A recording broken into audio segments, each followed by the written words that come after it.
So we're almost at the end of 2024. Let's end it strong and start 2025 even stronger.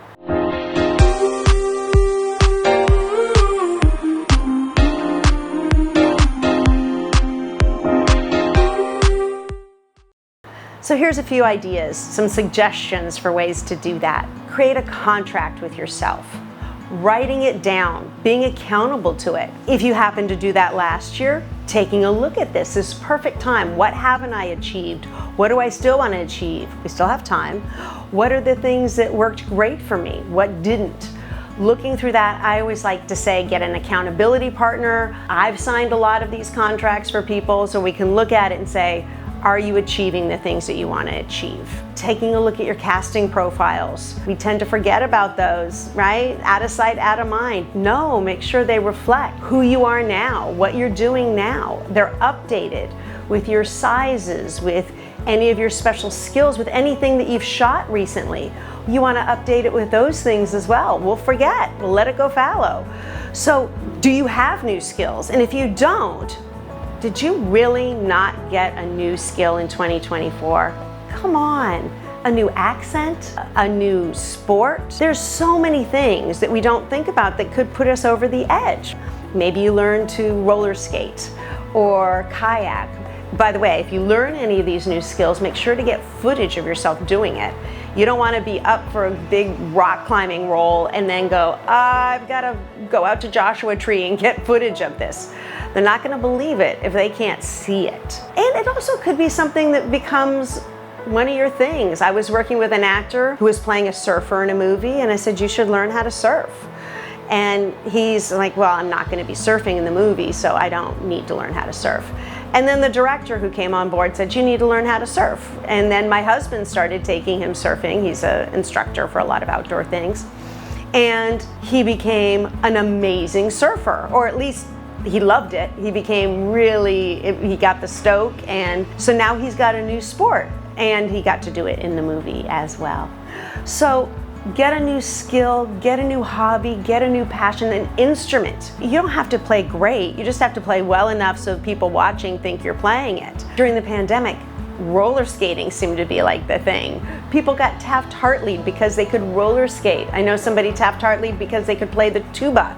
So pick up a new skill, go ahead, it's fun. How about your hair and makeup routine? Sometimes men might need to be, it's not just for women. You might have a tattoo you need to cover, or something that you want to make sure does not distract from your self-tapes. What is your routine? How do you look in your self-tapes? If you show up to an in-person audition, are you going to look the same as you do on your self-tapes? So maybe getting a lesson, maybe learning how to do your own hair and makeup, even better. Check in with your agent. It's the end of the year, might be a little bit slow, might be a good time to just tell them that, I'm here, this is what I'm looking forward to, here are the new skills that I have, I've updated my casting profiles. Do you need me to get new pictures? The younger you are, typically the more often you need to get new pictures.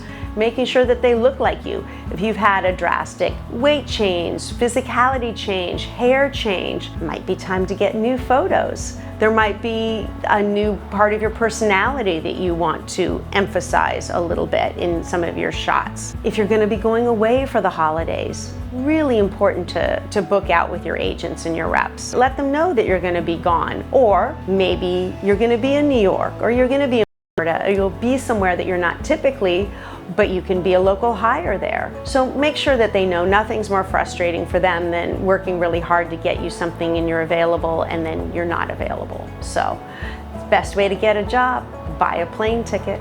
Are you reading a script a week? That's what we ask our students to do. And even so, I think that some of you are not reading a script a week. Ask me, ask somebody for a list of scripts. When I assign scenes to students, I usually give them about 4 or 5 things to choose from. Read them all, go back to them later if you're looking for another thing, looking for something else. There's so many wonderful websites where you can get a list of scripts and things. Read things that are appropriate for you. Read things that you're interested in. Read scripts by great writers. It's not going to be a waste of time, I promise you. Every week, what are your habits? What's working for you?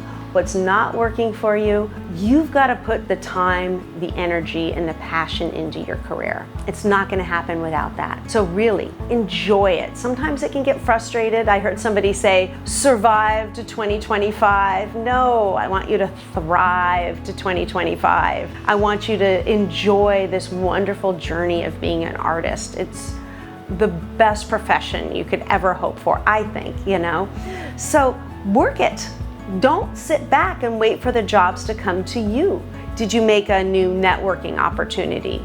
Have you sent a card or something to somebody that you've worked with in the past?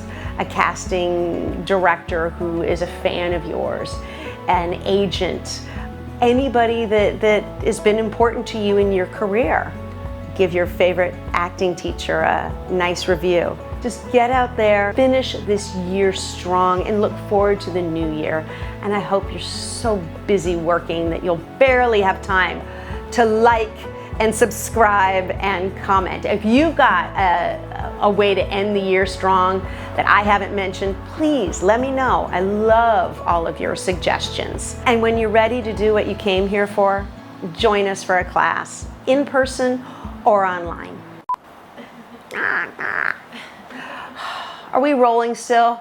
I've got bloopers.